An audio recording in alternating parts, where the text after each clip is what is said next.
Assalamu alaikum warahmatullahi wabarakatuh. Myself Usama Ali, and today I will start a new lecture series of class 11 physics. So I hope so कि आप इंशाल्लाह इस lecture series से बहुत ज़्यादा फ़ायदा उठाने वाले हैं। इससे पहले मैं 9th और 10th की लेक्चर सीरीज़ शुरू कर चुका हूँ और क्लास 11 की लेक्चर सीरीज़ में बहुत सारे टॉपिक्स मैं पहले भी कवर कर चुका हूँ, लेकिन अब दोबारा से पहले टॉपिक से हम मज़ीद डिटेल में डिस्कशंस करेंगे और इंशाल्लाह इन लेक्चर सीरीज़ में आपको वो कुछ सीखने को मिलेगा जो शायद आपने पहले ना सीखा हो और इंशाल्लाह ये आपके लिए हेल्पफुल रहने वाला होगा। So let's start. Introduction to physics. What is physics? Basically इसको समझने से पहले आपको थोड़ा सा पास्ट में जाना पड़ेगा। देखें, हमारे पास सबसे पहले जब इंसान दुनिया में आया और उसने अपने इर्द गिर्द के माहौल पे गौर व फिक्र शुरू किया, उसके पास बहुत सारा नॉलेज इकट्ठा हो गया।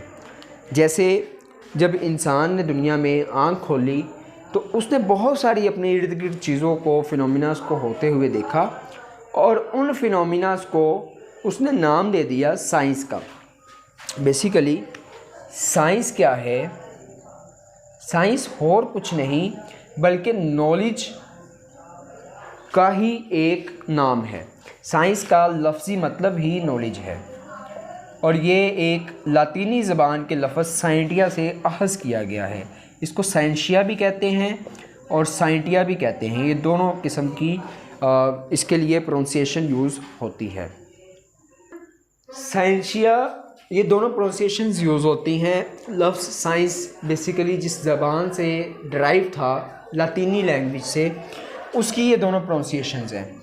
ये बेसिकली लैटिन लैंग्वेज क्या है? ये एक ज़बान है, जैसे इंग्लिश एक लैंग्वेज है, ऐसे लातीनी ज़बान इसको उर्दू में कहते हैं। और ये पहले दौर में जब इल्म की बुनियाद पड़ी, जब इंसानों के पास इल्म का ज़हीरा आया, तो वो इन्हीं लोगों ने उस पर सबसे पहले काम किया। ये लातीनी लोग और ग्रीक पीपल, यूनानी लोग, ये पुराने जो फ़लसफ़ादान थे, वो जैसे आप अरस्तु वगैरह की अगर फ़िलासफ़ी पढ़े तो ये यूनान बेसिकली और लातीनी लोग जो थे, इन्होंने बहुत सारा काम किया। और ये जिस सब्जेक्ट के अंदर ये सारा काम करते थे, उस सब्जेक्ट का नाम था नेचुरल फ़िलासफ़ी। तो सबसे पहले जो साइंस थी, ये सिर्फ एक ही सब्जेक्ट के अंदर पढ़ी जाती थी और वो सब्जेक्ट था नेचुरल फ़िलासफ़ी। लेकिन जैसे जैसे इंसान के इल्म में इजाफ़ा हुआ और इंसान के इल्म ने वुसअत हासिल की, ज़्यादा इल्म का एक ज़हीरा मिला, तो ये नेचुरल फ़िलासफ़ी को आगे मज़ीद ब्रांचेस में डिवाइड करना पड़ा। तो सबसे पहले इसको दो ब्रांचेस में डिवाइड किया गया। पहली ब्रांच बायोलॉजिकल साइंसेस की थी और दूसरी ब्रांच फ़िज़िकल साइंसेस की थी। अब बायोलॉजिकल साइंसेस और फ़िज़िकल साइंसेस ये दोनों आपस में डिफरेंट ब्रांचेस हैं। जो बायोलॉजिकल साइंसेस हैं, ये हमारे पास एक ऐसी नेचुरल फ़िलासफ़ी की ब्रांच थी कि जिसमें जानदार चीज़ों के बारे में स्टडी की जाती है। बायोलॉजिकल साइंसेस में जानदार चीज़ों की स्टडी यानी कि मुतालिया, जानदारों का मुतालिया, डिस्कशन होता है। और जो फ़िज़िकल साइंसेस है, इसमें बेजान चीज़ों का मुतालिया, यानी कि वो तमाम चीज़ें जो जानदार नहीं हैं, बेजान चीज़ें हैं, उनका मुतालिया फ़िज़िकल साइंसेस के अंडर आता था। अब हमारा जो मेन कंसर्न है वो फ़िज़िकल साइंसेस के साथ है। फ़िज़िकल साइंसेस बेसिकली एक पहले तो एक ऐसी ब्रांच थी नेचुरल फ़िलासफ़ी की कि जिसमें सिर्फ़ और सिर्फ बेजान चीज़ों का मुतालिया किया जाता था। लेकिन जैसे जैसे इंसान के इल्म में इजाफ़ा होता चला गया, तो ये फ़िज़िकल साइंसेस को मज़ीद 5 ब्रांचेस में डिवाइड करना पड़ा। और वो 5 ब्रांचेस कौन कौन सी थी? सबसे पहले फ़िज़िक्स, जो हमारा सब्जेक्ट है, और इसको मैं डिटेल में स्टडी अभी आगे डिस्कस करूँगा। इसके बाद केमिस्ट्री, इसके बाद एस्ट्रोनॉमी, मेट्रोलॉजी,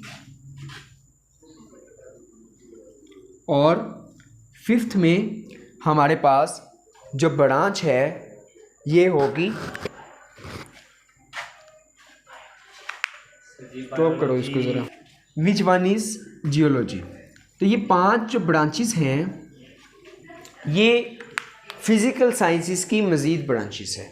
अब इसमें ये पांचों ब्रांचेस जो हैं इनकी अपनी अपनी स्टडीज़ हैं, और आज के दौर में इनमें से हर एक ब्रांच में आगे मज़ीद बहुत सारी सब ब्रांचेस मौजूद हैं।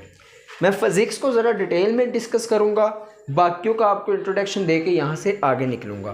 केमिस्ट्री हमारे पास छोटे मॉलिक्यूल्स की स्टडी का नाम है, जैसे एटम्स, प्रोटॉन, न्यूट्रॉन्स वगैरह की स्टडी हम नॉर्मली जो है वो केमिस्ट्री में करते हैं।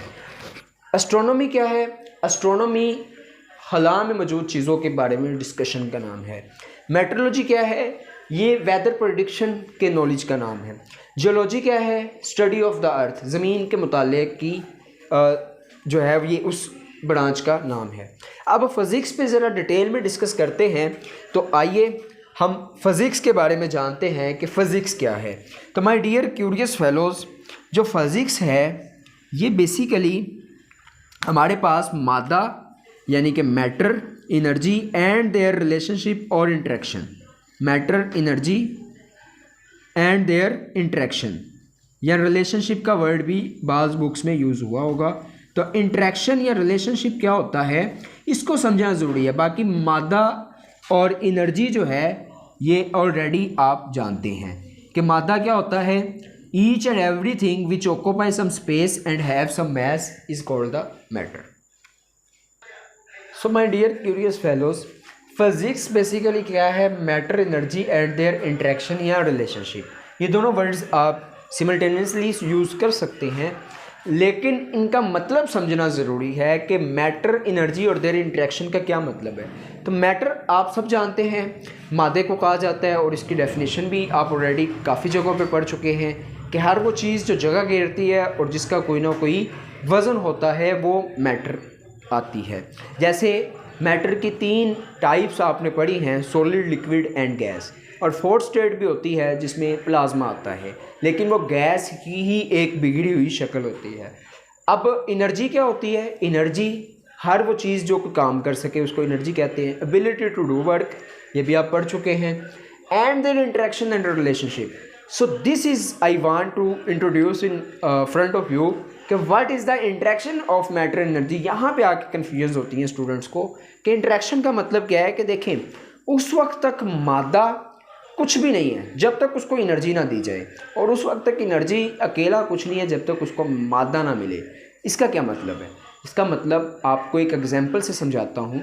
लेट्स सपोज आपके घर में एक बल्ब है, वो बल्ब उस वक्त तक रोशन नहीं होगा जब तक आप उसको इलेक्ट्रिसिटी की सूरत में एनर्जी नहीं देते। तो बल्ब क्या है? एक मैटर है। एनर्जी क्या है? इलेक्ट्रिसिटी। जब तक बल्ब और एनर्जी यानी कि इलेक्ट्रिसिटी मिलते नहीं हैं तब तक आपको कोई बेनिफिट उसका नहीं होता। तो यही इंटरेक्शन जो है ये हम फिज़िक्स में स्टडी करते हैं, मैटर एंड एनर्जी की। अब मज़ीद इस पे बात करें तो फ़िज़िक्स भी कई किस्म की है। फ़िज़िक्स में इसकी ब्रांचेस तो मौजूद हैं, लेकिन वो सारी ब्रांचेस इन 3 टर्मिनोलॉजीज़ पे डिपेंड करती हैं। सबसे पहले world of very small objects, world of small objects. ये क्या है? ये वो ऑब्जेक्ट्स हैं जो हम आम आंखों से देख भी नहीं पाते, जैसे मैटर, जैसे मॉलिक्यूल्स, एटम्स और माइक्रो मॉलिक्यूल्स जो होते हैं वो हमारे पास स्मॉल ऑब्जेक्ट्स में आते हैं। अब इसके बाद मज़ीद आगे चलें तो वर्ल्ड ऑफ नॉर्मल ऑब्जेक्ट्स, या ऐसी दुनिया जो हमारे इर्द गिर्द चीज़ें मौजूद हैं, जैसे आपके इर्द गिर्द पंखे, गाड़ियाँ, हवा, पानी, इन सब चीज़ों की स्टडी जो है ये वर्ल्ड ऑफ नॉर्मल ऑब्जेक्ट्स है। इसके बाद world of extremely large objects. अच्छा, इसमें मैं थोड़ी मज़ीद डिस्कशन करूँगा, अभी पहले ये आप देख लें कि extremely large objects. So students, ये जो तीन मैंने आपके सामने टर्मिनोलॉजीज रखी हैं। इसमें एक्सट्रीमली लार्ज ऑब्जेक्ट्स में आपके पास ये सियारे, प्लैनेट, सूरज, चांद वगैरह आते हैं, लेकिन इन तीनों ब्रांचेस को आपके पास देखें, वर्ल्ड ऑफ स्मॉल ऑब्जेक्ट भी हम फिज़िक्स में पढ़ते हैं। जैसे ये क्वांटम मैकेनिक्स जो है, ये एक फ़िज़िक्स की ऐसी ब्रांच है जिसमें आप स्मॉल ऑब्जेक्ट्स को डिस्कस करते हैं। नॉर्मल ऑब्जेक्ट्स में आपको पता है न्यूटन के लॉज जहाँ पे अप्लाई होते हैं, और उसके बाद एक्सट्रीमली लार्ज ऑब्जेक्ट्स में भी न्यूटन के लॉज अप्लाई नहीं होते, बल्कि मॉडर्न फिज़िक्स के नाम से एक सब्जेक्ट आ जाता है। तो ये हमारे पास तीन जो मैंने टर्मिनोलॉजीज यूज़ की हैं, ये इंशाल्लाह हम नेक्स्ट अपकमिंग लेक्चर्स में इस पे मज़ीद डिटेल में डिस्कशन करेंगे। आज के लिए ये लेक्चर इनफ है। इंशाल्लाह नेक्स्ट लेक्चर 2 में हम मज़ीद इनको डिटेल में डिस्कशन करेंगे और आगे जो है वो नेक्स्ट टॉपिक भी साथ ही करेंगे। Thank you so much.